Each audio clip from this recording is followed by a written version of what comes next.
Hello all you beautiful supporters, subscribers, Patreons, members, thank you so much. Please help the channel grow, guys. That's how you can help me out big time.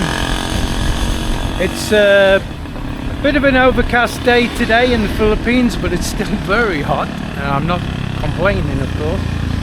What I want to talk about today is if you come to the Philippines and you meet a girl and she's beautiful, you fall in love and you marry her. We've been over that, guys, so I'll not go over it again, I promise. And you marry her. The culture in the Philippines, let's just start with that. The culture in the Philippines is the siblings with the most money help the family. It's just how it is. That's culture, and on the whole that's what happens. You can understand when you marry a Filipina, you're the prize.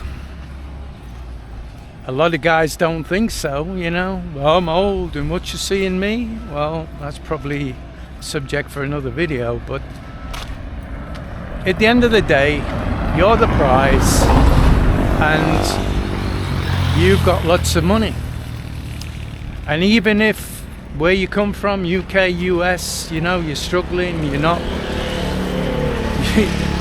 even well off, let alone rich, here you are. Because the average daily rate here is around 350 pesos, guys. You know, go online and translate that into your currency. It's not a lot of money and it's for a day.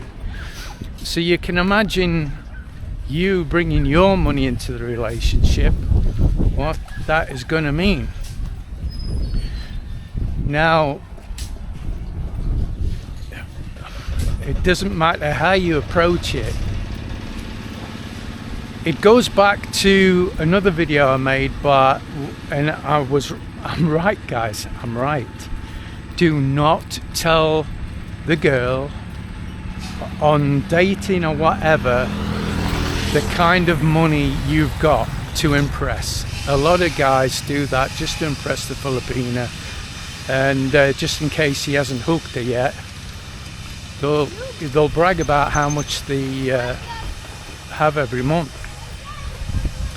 And all that will do is you'll never know in the relationship whether they want you for you or the money. Again, that's another video. So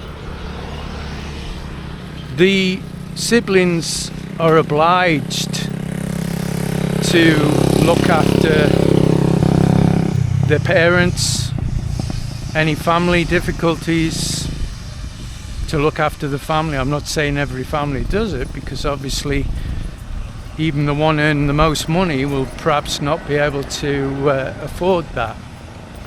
But when you come into the picture, on the whole, and I'm not painting all families with the same brush, you're going to be welcomed like a king, and you're going to be expected in a lot of cases to help out if there's a family problem. That's just how it is.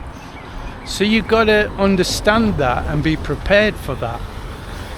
But also, and I don't think it's you being curry pot, which means, you know, stingy if you're from the UK. It's not you being stingy, mean. If you turn around to your Joa, your girlfriend, and say, wife, I'm sorry, I can look after you, but it's not my responsibility to look after your family. It's not mean. It's just how it is, you know. You have a certain amount of money that you can look after your wife, you know, a nice house, all the rest of it, if that's where you want to go. But it's not your responsibility, and don't feel bad to do that.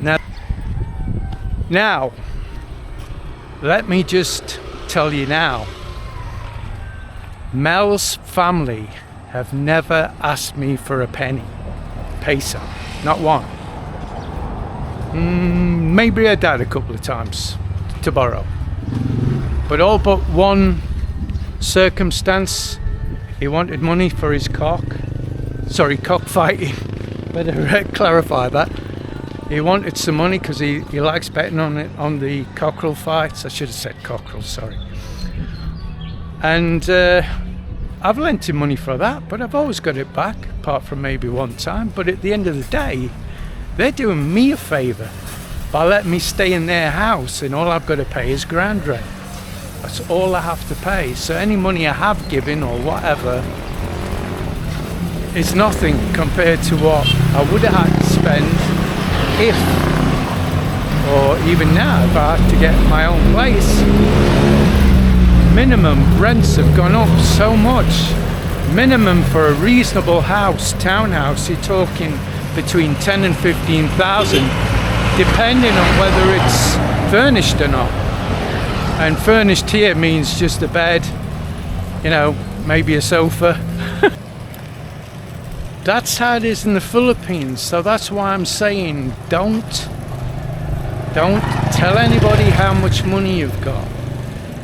Because, and again, with your girlfriend, wife, whatever, once you've raised the money in that relationship, once they get used to a certain threshold of money, you try and bring it down.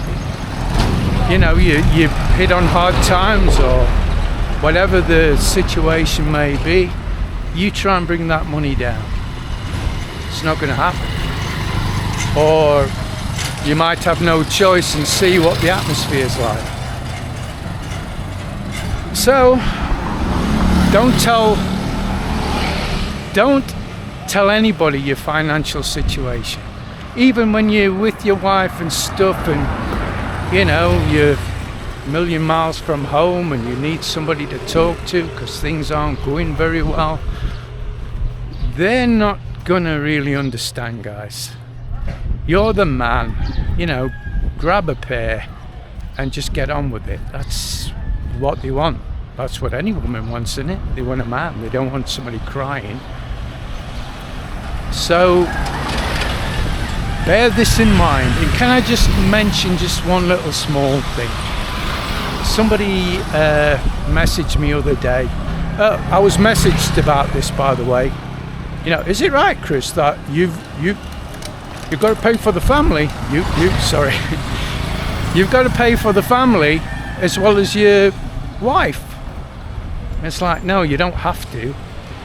But I guess you should make that clear with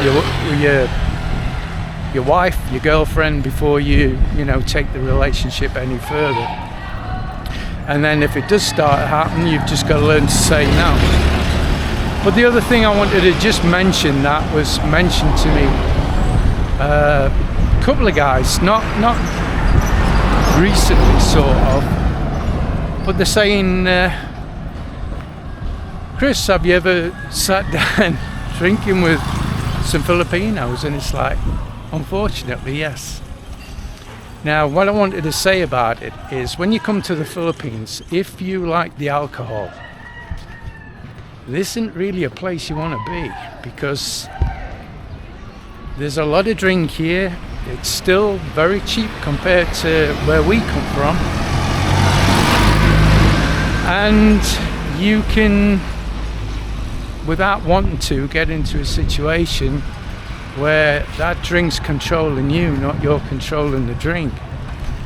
And I know from experience. The other thing is, you got to remember, and I'm not saying every time, but there's a lot of cases where they'll want you to sit down with them because they want you to pay for the alcohol. So just bear that in mind. The other thing is, I've had enough of the Philippines, I'm going to go to another place and blah, blah, blah. It's like, no, you're not going to get a place like the Philippines, you're just not. I did a lot of homework on different places, and it just, Thailand, forget it. You know, they've mentioned other places to me. I've looked at the visa situation. I'm not saying the Philippines visa situation for tourist visas and stuff are great, you know, and I think they're going to start tightening up. That's just my opinion. But the only place you can go and enjoy a good visa situation is Cambodia. Cambodia has a 12-month rolling visa, and you can work on it, you can run a business on it. They want foreigners there, they want the foreign investment there.